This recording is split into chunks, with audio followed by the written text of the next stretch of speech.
اگر آپ نے رمضان کی شاپنگ ویرائٹی سپر بازار سے نہیں کی تو سمجھو گھاٹے میں رہ گئے۔ ویرائٹی سپر بازار میں 40 سے زیادہ کھجور کی variety, frozen item, dessert, sausages, juice and crush, یہ سبھی آپ کو ملیں گے ڈسکاؤنٹڈ ریٹ پر۔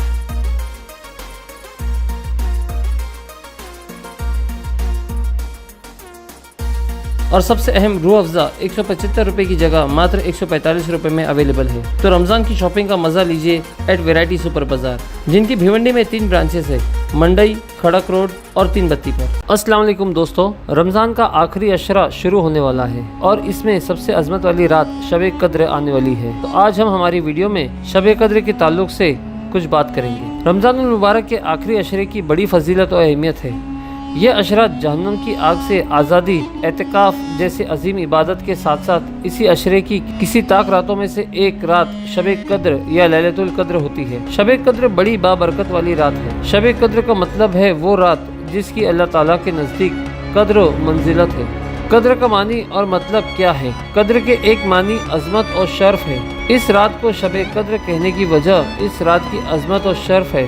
ابو بکر براق نے فرمایا، اس رات کو لیلۃ القدر اس وجہ سے کہا گیا ہے کہ جس آدمی کی اس سے پہلے اپنی بے عملی کے سبب کوئی قدر و قیمت نہ تھی، اس رات میں توبہ، استغفار اور عبادت کے ذریعے وہ صاحب قدر اور شرف بن جاتا ہے۔ شب قدر اللہ تعالیٰ کی جانب سے بہت بڑا احسان ہے جو کسی دوسری امت کے حصے میں نہیں آئی۔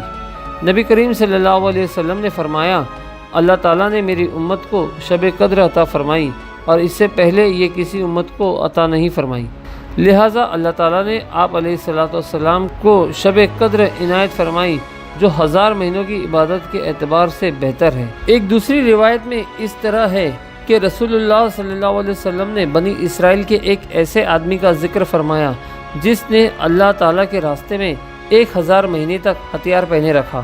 مسلمان اس سے بہت متعجب ہو گئے۔ اللہ تعالیٰ نے انا انزلنا نازل فرمائی، ایک شب قدر کا عمل ان 1000 مہینوں سے بہتر ہے۔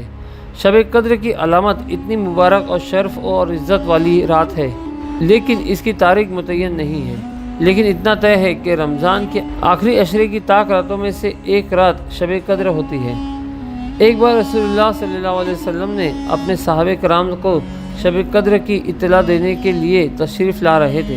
آپ علیہ السلام نے 2 آدمیوں کو آپس میں لڑتے ہوئے پایا تو رسول اللہ صلی اللہ علیہ وسلم نے فرمایا، میں اس ارادے سے نکلا تھا کہ تمہیں شب قدر کے بارے میں اطلاع دوں، تو 2 آدمی آپس میں لڑ رہے تھے، لہٰذا شب قدر مجھ سے اٹھا لی گئی، بس تم اسے آخری عشرے کی طاق راتوں میں تلاش کرو۔ حضرت عمر رضی اللہ تعالیٰ عنہ فرماتے ہیں، رسول اللہ صلی اللہ علیہ وسلم سے شب قدر کے بارے میں سوال کیے گئے اور میں سن رہا تھا۔ آپ نے فرمایا، یہ ہر رمضان میں ہوتی ہے، وہ رمضان کے آخری عشرے میں ہے، وہ کسی طاق رات میں ہوتی ہے، 21ویں رات یا 23ویں رات یا 25ویں یا 27ویں یا 29ویں رات، یا پھر رمضان کی آخری رات میں۔ جس نے ایمان و اخلاص کے ساتھ اس رات میں قیام کیا، اس کے سابقہ گناہ کی مغفرت کر دی جاتی ہے۔ اور اس کی علامت یہ ہے، یہ رات انتہائی راحت بخش، پرسکون اور خاموش ہوتی ہے، نہ زیادہ گرم ہوتی ہے نہ زیادہ ٹھنڈی۔ اس رات میں چاند روشن ہوتا ہے۔ اس رات میں کسی ستارے کے ٹوٹنے کی اجازت نہیں ہوتی، اور اس کی علامت میں سے یہ بھی ہے کہ اس کی صبح کو سورج طلوع ہوتا ہے تو اس کی شعاعیں نہیں ہوتی ہے، وہ بالکل برابر ہوتا ہے، گویا کہ وہ 14ویں کی رات کا چاند ہو۔ اور اللہ تعالیٰ نے شیطان پر حرام قرار دیا ہے کہ وہ اس دن وہ اس کے ساتھ نکلے، اور اس رات میں شیطان ظاہر نہیں ہوتا یہاں تک کہ فجر روشن ہو جاتی ہے۔ کچھ لوگوں کو یہ اشکال ہوتا ہے کہ بعض اوقات چاند مملک ہوتا ہے۔ اسلامی تاریخ مختلف ہوتی ہے، مثلا ہندوستان میں رمضان کی 21ویں رات ہوتی ہے تو سعودی عربیہ میں رمضان کی 22ویں رات ہوتی ہے۔ اس صورت میں سوال یہ ہوتا ہے کہ شب قدر کہاں کی تاریخ کے اعتبار سے ہوگی، یا پھر ہر ملک میں مختلف دنوں میں شب قدر ہوگی؟